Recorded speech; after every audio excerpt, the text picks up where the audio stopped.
You could call it a BC tradition. Generations of students have worked as tree planters, digging holes, placing seedlings, digging holes, placing seedlings. Well, you get the idea. Strangely enough, though, when those students are from grades 3 and 4 classrooms, that backbreaking work seems more like fun. They seem to really enjoy it. We really appreciate these students coming out, giving their time to do something that's so helpful to us. We try to be easy on them. Okay, so they're not replanting entire mountainsides, but these students are helping restore riparian zones as part of the recent McLean Mill Stream Diversion Project, and their work is fitting quite well into the BC school curriculum.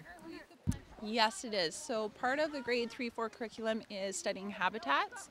So we've been spending pretty much the whole year for science outdoors.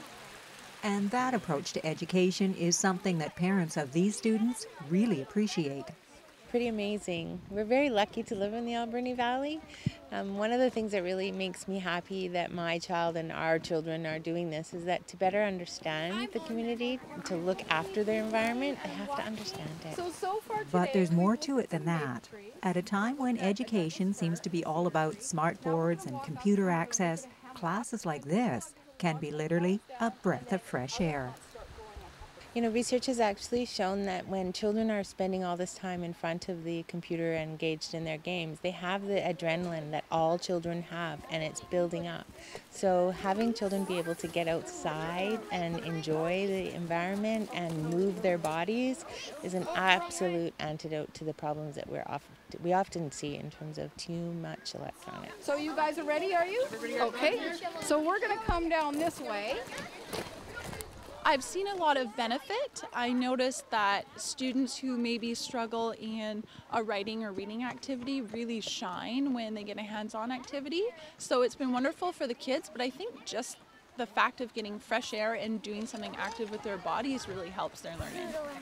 And speaking of learning, along with learning about the environment and identifying tree species, these youngsters really do know how to plant trees. You take the shovel, you stick it into the ground, and you push it back and forth and wiggle it a bit, and then you'll pull it out, put the tree in, and cover it up with dirt. Was it tougher than you thought? A bit. No, not really. A bit. Kind of. Kind of, yeah. What I'd like you to do. And if you're wondering how all this fits in with West Coast Aquatic, well, it just happens to be part of their mandate as well. This one's a cedar, so you can put your hand on, you can kind of gather around. We have 3 basic pillars at West Coast Aquatic. So we have habitat restoration, habitat protection, and education. So about a third of our time is spent with education. It actually came at the perfect time.